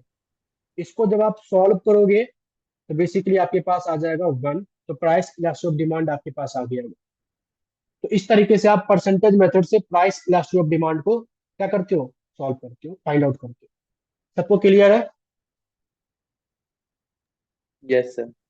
ठीक है। चलो, अच्छा ये 1 क्या बता रहा है पता है, price elasticity of demand equal to 1 आने का क्या सर मतलब है। Unitary, unitary. हाँ, जिस यूनिटरी और जिस प्रोपोर्शन से आपका प्राइस में फॉल या इंक्रीमेंट आएगा, उसी प्रोपोर्शन से अपने क्वांटिटी को भी बढ़ाओगे, कम करोगे। आप देख लो आपके प्राइस में 50% का फॉल आया है, तो आपने क्वांटिटी में भी 50% का इंक्रीमेंट लिया है। क्लियर यस है, सर। चलो इस बात को ध्यान रखें। अब नेक्स्ट मेथड जो हमारे पास है, ये आपको यहाँ से भी क्वेश्चन नहीं आएगा, मतलब प्राइस, मतलब अगर मान लेते हैं चांसेस सर बहुत लो है।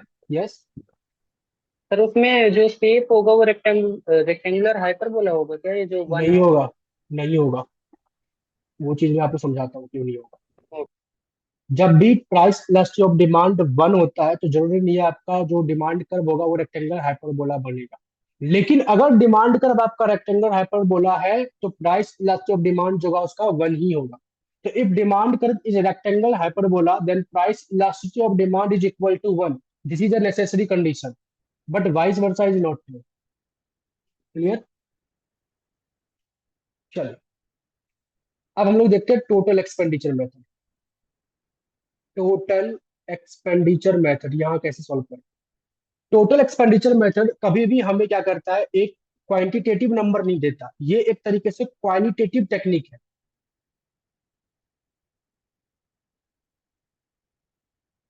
कहने का मतलब ये है कि ये आपको एग्जैक्ट वैल्यू नहीं बताता इलास्टिसिटी का, ये बस आपको ये बताता है कि जो प्राइस इलास्टिसिटी ऑफ डिमांड है या तो वो ग्रेटर देन 1 होगा, या जो प्राइस इलास्टिसिटी ऑफ डिमांड है या तो वो लेस देन 1 होगा, और जो प्राइस इलास्टिसिटी ऑफ डिमांड है या तो वो इक्वल टू 1 होगा। ये आपको बस इसी 3 डिफरेंट इलास्टिसिटी में डील करता है, या तो ग्रेटर देन 1, या तो लेस देन 1, या तो इक्वल टू 1। क्लियर है, तो ये आपको एग्जैक्ट वैल्यू नहीं देता, बस आपको इस तरीके से बस बता रहा है कि आपके गुड्स का नेचर कैसा होगा। अगर इलास्टिसिटी ग्रेटर देन 1 है ऑन दैट टाइम आप क्या करोगे, लेस देन 1 है तो क्या करोगे, इक्वल टू 1 है तो क्या करोगे।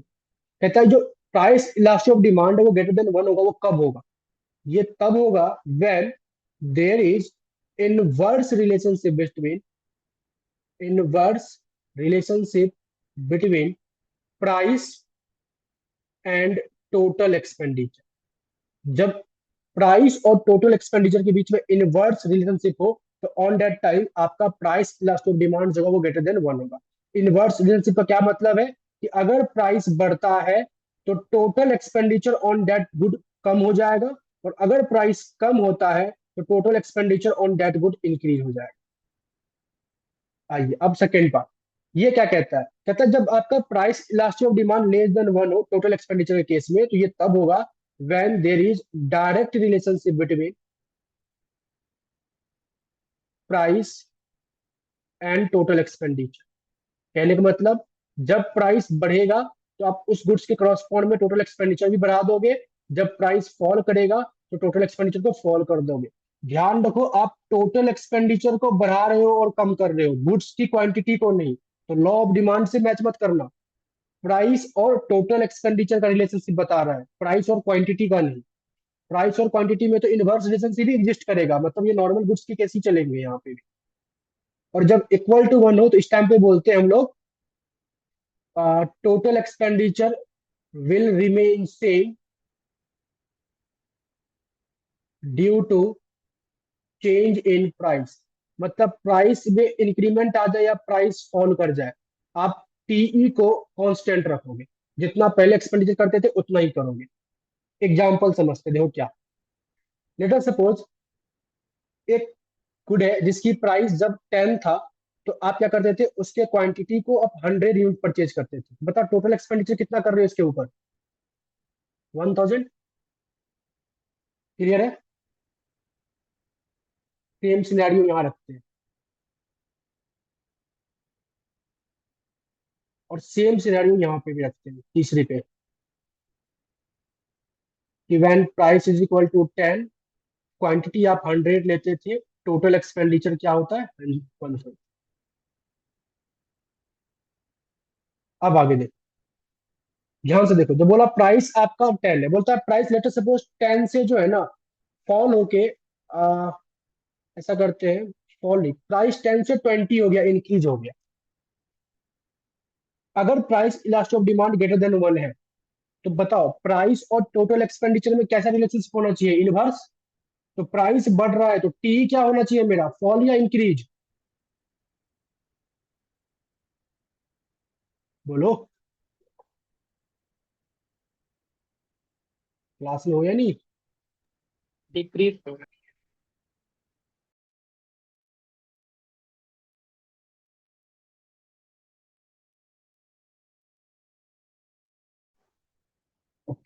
सो एम आई ऑडिबल एवरीवन?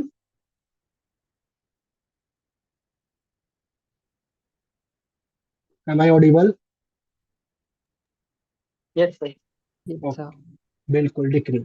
तो जब प्राइस आपका 10 से 20 होगा, तो due to, basically not due to, according to our information, हमारा टी फॉल होना चाहिए। लेकिन टी फॉल होगा वो बात की बात है, लेकिन पहली बात तो ये है कि प्राइस के बढ़ने से क्वांटिटी तो फॉल करेगा ही करेगा, क्योंकि लॉ ऑफ डिमांड एग्जिस्ट करना चाहिए। प्राइस बढ़ा है तो क्वांटिटी फॉल करेगा, लेकिन हम अपने क्वांटिटी को यहाँ पे उतने से फॉल करवाएंगे सो डैट कि मेरा टी भी फॉल करे।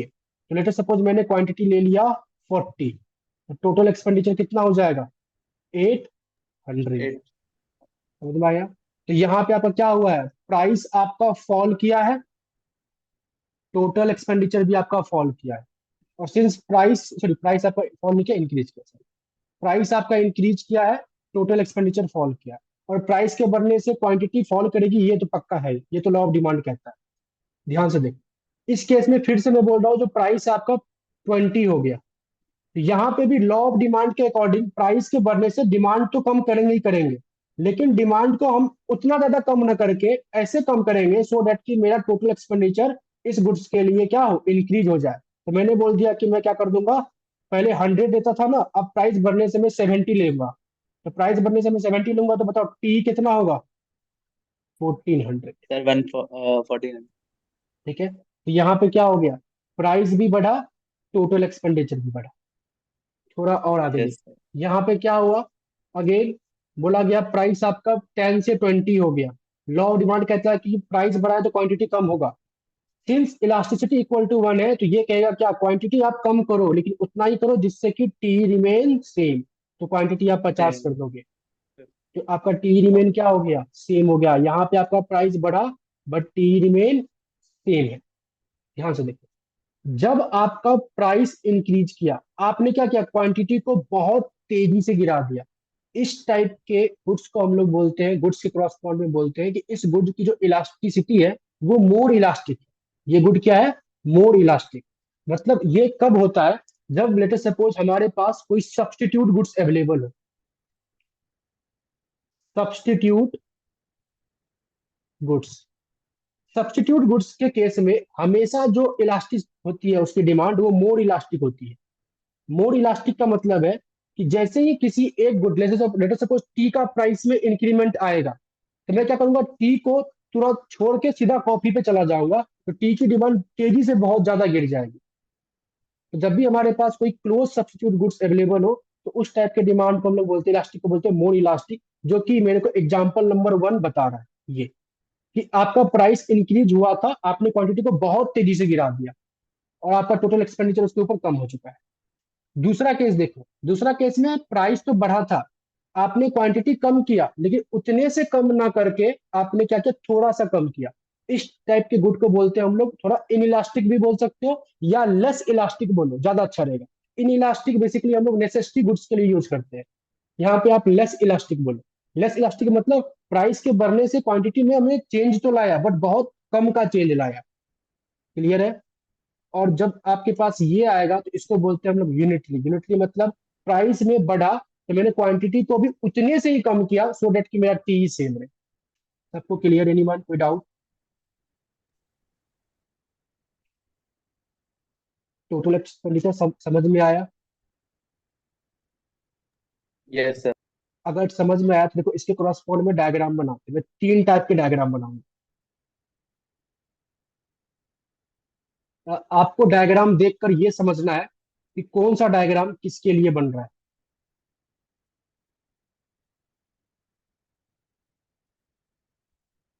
चलिए, ये हमारे लिए जो है पहला डायग्राम है। This is my second, this is my third. मैंने बोला कि यहाँ पे जो मैं डिमांड कर्व ड्रॉ कर रहा हूँ, रिलेटिवली स्टीपर कर रहा हूँ सीधा। ठीक है?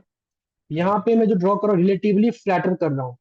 डाउनवर्ड स्लोपिंग डिमांड कर रहा है, ये स्टीपर है पहला वाला, दूसरा वाला रिलेटिवली फ्लैटर है। तीसरे के लिए अभी मैं ड्रॉ नहीं कर रहा, अभी रहने देता। ध्यान से देखो, मैंने बोला कि लेटर सपोज प्राइस आपका 10 था, तो प्राइस 10 था, तो आप कुछ क्वांटिटी कंज्यूम कर रहे थे। लेटर सपोज ये जो क्वांटिटी है वो 100 है।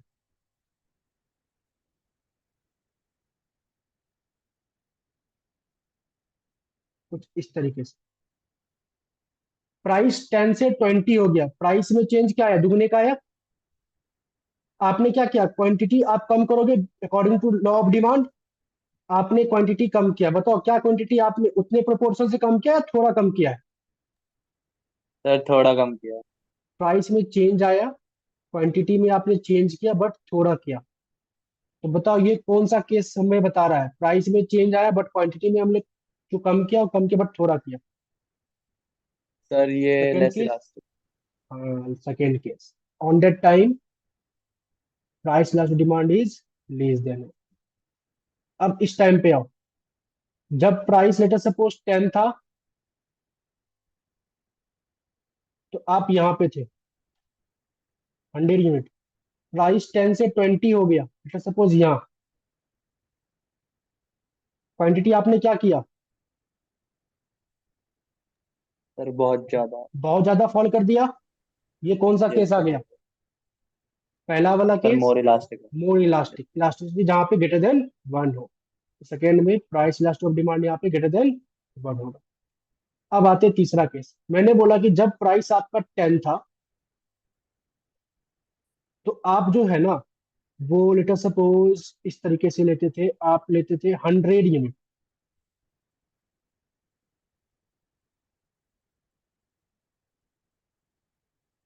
ठीक है? आप इस पॉइंट पे थे। जब प्राइस 10 से आपका 20 हुआ, तो आपने क्या किया, 100 से इसको 50 कर दिया।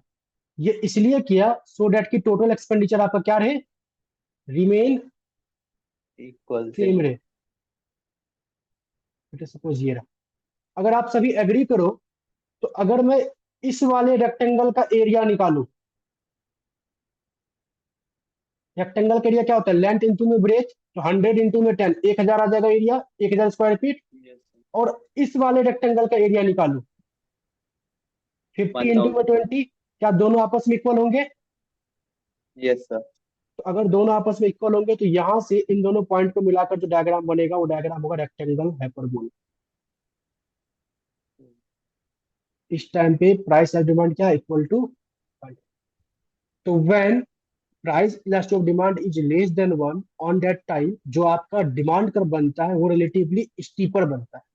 जब price elastic of demand greater than 1 होगा, तो ऑन दैट टाइम आपका जो डिमांड कर होगा वो रिलेटिवली फ्लैटर होगा। और जब price elasticity of demand equal to 1 होगा तो आपका डिमांड कर्व रेक्टेंगल हाइपरबोला बनेगा, बट ओनली द केस जब आप टोटल एक्सपेंडिचर मेथड को लेकर चलोगे तब। अगर आप टोटल एक्सपेंडिचर को ना लेकर किसी और तरीके से देखते हो तो ऑन दैट टाइम इलास्टिसिटी जब 1 है तो आपका डायग्राम रेक्टेंगल हाइपरबोला नहीं बनेगा। देखो कैसे। अभी हम लोगों ने एक डायग्राम यहाँ पे सॉल्व किया था, ये वाला क्वेश्चन।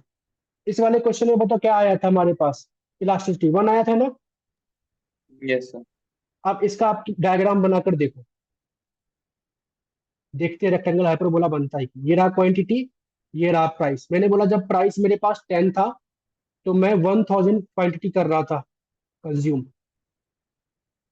कुछ इस तरीके से। ठीक है। जब प्राइस मेरा 10 से 5 हुआ तो मैंने क्वांटिटी बढ़ाया, बट 1000 से सीधा फिर 1500 पे आया। अब मुझे बताओ इस वाले रेक्टेंगल का जो एरिया आएगा क्या आएगा, 1000 इंटू में 10, क्योंकि 10,000। 10,000 आ जाएगा। लेकिन इस वाले का अगर मैं निकालूंगा तो क्या आएगा, ओनली 75। 7,500। तो अगर दोनों एरिया सेम नहीं है तो क्या यहाँ डायग्राम रेक्टेंगल हाइपरबोला बनेगा? No sir. नहीं। रेक्टेंगल हाइपरबोला डायग्राम का मतलब ही यही होता है कि उसके करस्पॉन्ड में जो भी एक्स वाई की वैल्यू आप लोगे उसका एरिया सेम आए। क्लियर है? तो इलास्टिसिटी इक्वल टू 1 है उस टाइम पे आपका डायग्राम रेक्टेंगल हाइपरबोला बनेगा, वो तभी जब आप टोटल एक्सपेंडिचर मेथड को लेकर चल रहे हो।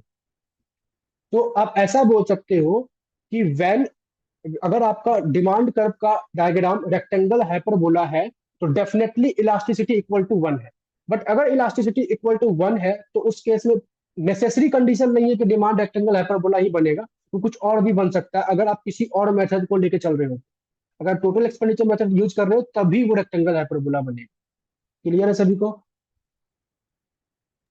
Yes sir. तो अभी आपको ये ध्यान रखना है कि जब इलास्टिसिटी लेस देन 1 होगा तो demand curve would be a steeper, greater than 1 होगा तो demand curve would be a flatter, equal to 1 होगा तो टोटल एक्सपेंडिचर में demand curve would be a rectangle hyperbola आगे काम आएगा। यस बताओ अनिक, क्या आपको डाउट है? सर वो रेक्टेंगुलर हाइपरबोला क्यों होता है, मतलब स्ट्रेट लाइन क्यों नहीं होता? ये इसलिए होता है क्योंकि जब आपके पास डिफरेंट डिफरेंट पॉइंट से एरिया सेम आता है ना तो ऑन दैट टाइम जो कर्व बनता है वो रेक्टेंगल हाइपरबोला ही बनता है। स्ट्रेट लाइन पे डिफरेंट डिफरेंट पॉइंट पे एरिया सेम नहीं होता। ये एरिया और ये एरिया आपस में सेम नहीं है। मतलब रेक्टेंगल सर हम। हाइपरबोला कर्व का यही प्रॉपर्टी होती है कि उस कर्व पे से आप कोई भी पॉइंट लोगे, जैसे लेटर सपोज मैंने ये बना दिया अपने मन से रेक्टेंगल हाइपरबोला, तो इस कर्व की प्रॉपर्टी ही यही होती है कि कोई भी पॉइंट लोगे ना तो इस पॉइंट से जो एरिया निकलेगा, इस पॉइंट से जो एरिया निकलेगा ये आपस में इक्वल होंगे। ठीक है। जी सर। और किसी को डाउट एनीवन? किसी को कुछ पूछना है? नहीं पूछना है? अच्छा एक चीज मैं आपको लिखवाता हूँ, जैसे कि मैंने आपको लिखवा दिया था ना, जैसे बुक में है वैसे मैं, वैसे डिस्कस तो मैंने कर लिया है बट फिर भी मैं कर देता हूँ। क्या कहता है बुक आपका कि अगर आपका गुड में ये है basically availability of close substitute goods,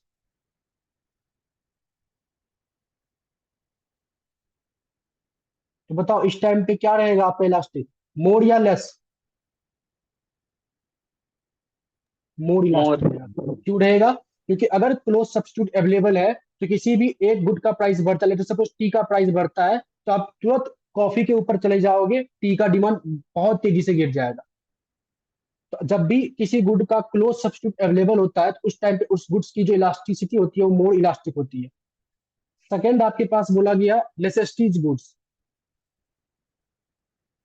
necessities,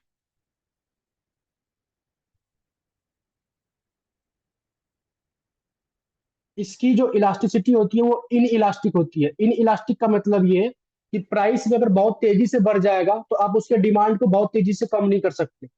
आप उसकी डिमांड या यस। तो उतना ही रखोगे या थोड़ा मोड़ा ऊपर नीचे करोगे। जैसे मान लेते हैं मेडिसिन की बात कर लेते हैं। क्लियर? तो इस टाइप की गुड्स की यस इन सर। इलास्टिक होती है। तीसरा ना एक टाइप का गुड है जिसको हम लोग टाइम होरिजन के अकॉर्डिंग देखते हैं। मैं इसको लिखता हूँ, टाइम हॉरिजॉन गुड्स। इसको कुछ इस तरीके से लिखा गया है, tend to have more elastic demand, more elastic demand over long time horizon, over long time horizon. तो क्या मतलब इसका? बोलता है कि ऐसे गुड्स जो कि टाइम हॉरिजन हो, अगर उसके प्राइस में कोई चेंज आता है ना, तो उसकी डिमांड इलास्टिक होगी बट लॉन्ग टाइम में जाकर होगी। जैसे फॉर एग्जांपल मान लेते हैं कि अभी आपके पास जो है, अभी छोड़ो, लेट अस सपोज, हाँ मान लेते हैं आपके पास ना जो कार है वो गैस पे, सीएनजी गैस पे चलती है, और किसी वजह से सीएनजी गैस का प्राइस इंक्रीज हो जाता है, तो क्या करोगे आप? तुरंत उस कार को बेच के नया कोई दूसरा पेट्रोल वाला कार ले लोगे, या फिर तुरंत उस कार को फेंक दोगे? नहीं करोगे ना ऐसा। आप क्या करोगे कि अभी गैस का अगर दाम बढ़ेगा तो कुछ दिन तो आपको गैस का यूज करना ही पड़ेगा, मतलब डिमांड कम करोगे, मतलब ज्यादा बाहर भीतर करना कम कर दोगे, ट्रांसपोर्टेशन, पब्लिक ट्रांसपोर्टेशन का यूज कर लोगे थोड़ा बेसी, तो आपने गैस का डिमांड कम तो करोगे बट उतने से नहीं करोगे। हाँ, लेकिन आने वाले समय में लॉन्ग टर्म में 10 साल 5 साल के बाद जब ये कार आपका खत्म हो जाएगा, तो अब जो आप नया कार खरीदोगे या बाकी जितने भी कंज्यूमर होंगे वो क्या करेंगे, गैस वाले कार से कन्वर्ट होकर पेट्रोल वाले कार में चले जाएंगे, और उस टाइम पे उस गैस का जो डिमांड है वो बहुत तेजी से गिर जाएगा। तो टाइम होरिजन टाइप्स कुछ यही होता है कि जो जिसका जो डिमांड है वो तुरंत तो कम नहीं होगा अचानक से, बट थोड़े टाइम के बाद जब लोग उस चीज को छोड़कर किसी और चीज पर शिफ्ट हो जाएंगे तब कम होगा। समझ में आया? Yes sir. ठीक है, इस टाइप के गुड्स को बोलते हैं टाइम ओरिजिन गुड्स, जिसकी डिमांड जो है इलास्टिक होती है but after long time, after कुछ समय बाद। ओके, चलिए ये समझ में आ गया। तो हम लोगों ने आज की क्लास में क्या किया है, दो मेथड पढ़े हैं, एक तो प्राइस इलास्टिक ऑफ डिमांड, एक तो percentage method, sorry percentage method, एक टोटल एक्सपेंडिचर मेथड। अब आपके पास बचा दो मेथड, एक पॉइंट मेथड, एक mid point method. Point method is not that much of important, but फिर भी मैं बता दूंगा। मिड पॉइंट मेथड आपके सिलेबस है, पॉइंट मेथड आपके सिलेबस में भी नहीं है, मिड पॉइंट मेथड आपके सिलेबस में है, जिससे कि पेपर में आएगा, जो कि हम लोग नेक्स्ट क्लास में पढ़ेंगे। तो चैप्टर नंबर 5 का लगभग हम लोग 40% पढ़ चुके हैं, 60% बचा हुआ है, जो नेक्स्ट क्लास में हम लोग डिस्कस करेंगे। किसी को डाउट, एनीवन? किसी को कुछ पूछना है तो पूछ सकते हैं।